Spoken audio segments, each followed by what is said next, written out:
আসসালামু আলাইকুম। ওয়ালাইকুম আসসালাম। কেমন আছেন? জি, ভালো আছি। আপনি কেমন আছেন? জি, আলহামদুলিল্লাহ ভালো আছি। আপনার নামটা জানতে পারি?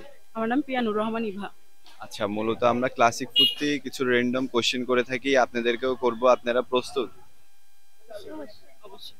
আচ্ছা, আমরা প্রশ্নতে চলে যাচ্ছি। প্রথম প্রশ্ন হলো, স্কুল লাইফে যখন ছিলেন তখন আপনার বেঞ্চের পার্টনার কে ছিল?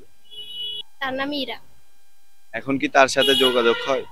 না, স্কুল লাইফে কারোর সাথে যোগাযোগ হয় না। আচ্ছা, আপুর বেস্ট পার্টনার কে ছিল? আমরা হচ্ছে যে মূলত সবসময় ব্যাকবেঞ্চার ছিলাম। তো সে ছিল যে ইয়াসমিন আক্তার, খুবই মিস করি। তার সাথে এখন আর যোগাযোগ হয় না, না? যোগাযোগ হয় বলতে বছর একবার এরকম। তখন কোন সিচুয়েশনটা আপনি এখনো ভুলতে পারছেন না? সিচুয়েশনটা বলতে স্কুল পালানো, তারপর হচ্ছে যে যেহেতু ব্যাকবেঞ্চারে ছিলাম ওখানে লুকিয়ে লুকিয়ে খাওয়া, তারপর খাওয়ার পরে টিচারের হাতে যখন ধরা খেতাম তারপর মায়ের খাওয়া, এই জিনিসগুলা প্রচন্ড পরিমাণে মিস করি এখন। আচ্ছা, মেয়েরা তো আসলে স্কুল পালায় না, আপনারা কেমনে স্কুল পালালেন? আমরা যখন ফ্রেন্ডরা সবসময় একসাথে হই, তখন আমরা কোথাও যাওয়ার প্ল্যান করি। সেই ক্ষেত্রে আমরা আসলে স্কুলটা ফাঁকি দেই। আচ্ছা, স্কুল লাইফে ছেলেদেরকে কি কখনো র্যাগিং করা হয়েছে? না, কখনোই না। আপুর? আমার মতো হচ্ছে যে তখন মেয়েরা এতই বেশি চালাক ছিল না। এখন 4-5 বছর যতটুকু চালাক ছিল তখন এতটা চালাক ছিল না। আমরা এত কিছু করিনি। আমরা আসলে হচ্ছে যে ভয় পেতাম, প্রচন্ড রকম ভয় পেতাম। আর ছেলেদের থেকে একটু সিআরবি তে ঘুরতেছেন, ঘুরতে ঘুরতে দোনোজনকে দুইটা ফুল নিয়ে অফার করা হলো। একজনের হাতে একটা গোলাপ ফুল, আরেকজনের হাতে একটি আইফোন মোবাইল। এখন আপনি কার প্রপোজালটা অ্যাকসেপ্ট করবেন? দুইটাকে রিজেক্ট করব। যেহেতু হচ্ছে যে আপনি বলেছেন যে মানে পিছে থেকে সে প্রপোজ করতেছে এরকম, তো অবশ্যই পিছে থেকে প্রপোজ করা ছেলেরা অবশ্যই ভালো না, কখনোই ভালো না। তো হচ্ছে যে আমাকে দেখছে, দেখার পরে আমার পিছে পিছে ঘুরতেছে, মানে ও হচ্ছে যে স্যাসরা যেটা বলা যায়। এটা আবার স্কিপ করে দিয়ে না, আসলে স্যাসরা যেগুলো সিআরবি তে সেরকম করে।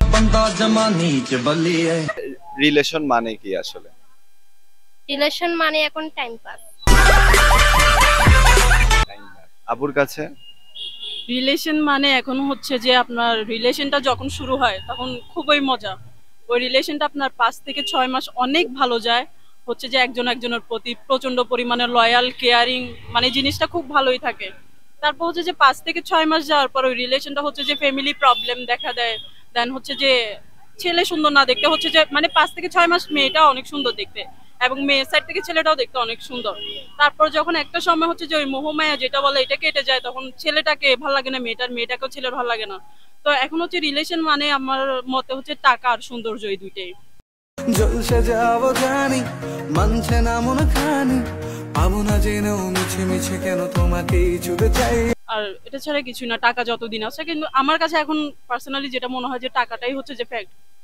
ছেলের টাকা থাকলে মেয়েটা থাকে, মেয়ের টাকা থাকলে ছেলেটা থাকে।